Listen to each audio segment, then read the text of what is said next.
I had to face the mirror and go, the reasons that I had used, and maybe justifiably, maybe they were excuses, I didn't want to be where I was anymore. And the only one I had to blame was me, 100% ownership. And I had to take ownership. And in order to change my life, I have to change my life. That's part of life, right?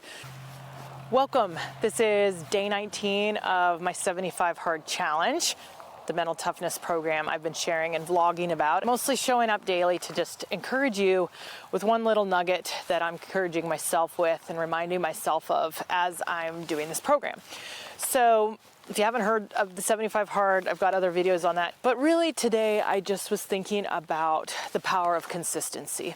Someone used the example today about how love could be defined by the concept of consistency.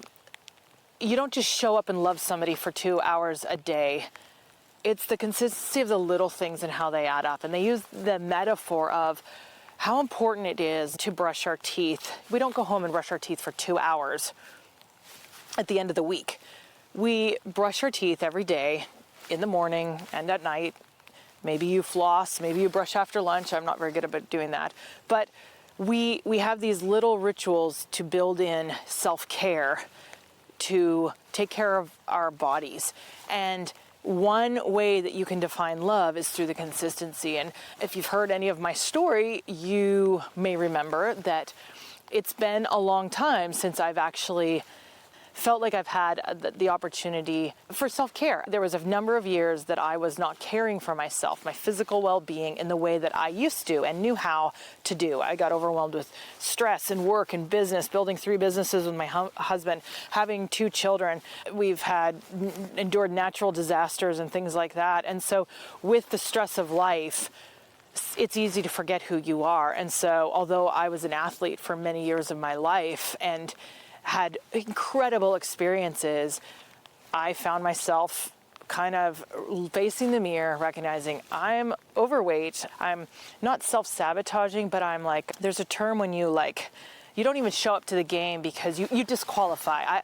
There was things I was seeing in myself, ways I was kind of disqualifying myself from things that I wanted to pursue, my passions, my gifts, my talents, my dreams, because in this one area of my life, I didn't have it figured out and I didn't have it together. And so for the last couple of years, I've been taking action in this area to get radical change. And so doing the 75 Hard for me that started 19 days ago was just another piece that I've been kind of moving into position and different things I've been doing for the last 2 years. And I just was reminded of this, like, we don't brush our teeth in that chunk of time. We do little bits consistently. And if you can do it consistently, you can experience, for the most part, healthy teeth and enjoy a good smile and not experience rotting teeth or teeth falling out. I had to face the mirror and go, the reasons that I had used, and maybe justifiably, maybe they were excuses, was I didn't want to be where I was anymore. And the only one I had to blame was me, 100% ownership. And I had to take ownership. And in order to change my life, I have to change my life. That's part of life, right?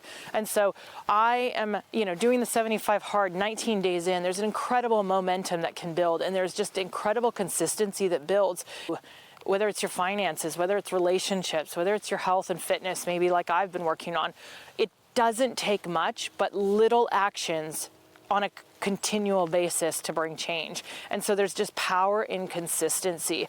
And what's neat about the motivation is as you begin to see change, you see the effects of the change, it builds momentum, to have been doing HIIT classes for a couple of years, having been part of CrossFit for a year, 19 days into the 75 Hard, there's a momentum that begins to build to the point that my husband and I were even talking about how there comes a point where you don't even I'm not generally a fast food person at all, but you can drive by these places and even good restaurants and you're like, most people would consider that healthy food. We're not even talking fast food. And he's like, I just want to come home and make clean, good, healthy food for us. Like, I don't crave anything else. I crave good, clean, healthy food. You become almost snobbish about what you're consuming. And I think there's something as your appetites begin to change, as you harness discipline and you're building that discipline.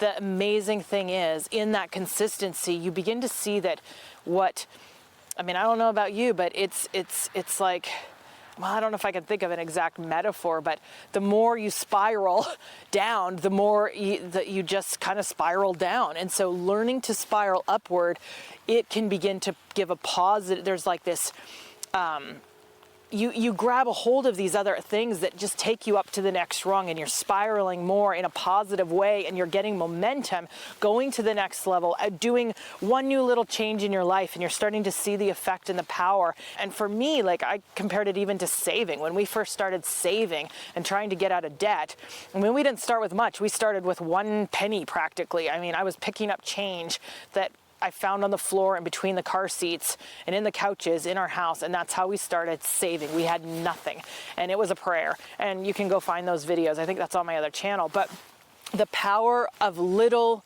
actions, compounding. I've spoken about compounding effort. I've spoken about many habits, but consistency is the word that comes to me today. And I just love that. That's what I've been thinking about. That's what my husband and I have been talking about, the power of that metaphor of, yeah, we don't brush our teeth for 2 weeks, once every couple of weeks or once every month. We have self-care in this way, and how do we need to come back to these basics, these things that we know in order to go to the next level. The rain, I'm just soaking wet because we just got back from, I don't know how many miles we walked today. And with that, I guess I say this, like, it was so cool. You know, we woke up and we were laughing about, you know, I got to get outside for my 45-minute workout with the 75 hard. And my husband was going to do something at the gym, and I made a joke about, you know, going on the treadmill. And he was so quick-witted, and he just shot back about, yeah, can you imagine David Goggins? You know, it's raining outside, and we're going to go to the treadmill. What's David Goggins going to say? And if you know who David Goggins is, you can probably get the humor in that. And so we kind of just chuckled about that, like, yeah, you're right. It's not the easy choice to go walk or run in the rain, but when I'm outside in the elements, I feel so much more alive. And every time I go outside, even when it's cold and wet and miserable, I come inside, I come back to who I am, and I feel more alive when I come back and I enjoy the comforts of a warm fire and warmth and good food. And so sometimes we don't push ourselves outside what's easy and comfortable, and so we don't get to experience the joy and the gratification of rebalancing, I guess. And so, you know, again, consistency and pushing yourself, doing the things that are uncomfortable, can bring you to a place of enjoying the things that are comfortable in such a more poignant, visceral, tangible, just life-giving way. So with that, I'll see you on the next video. Stay hard, and we will finish strong. Finish the 75 hard together, or try the 75 soft or the 75 mini that I've coined as well. Find the video on that. All right, I'll see you on the next one.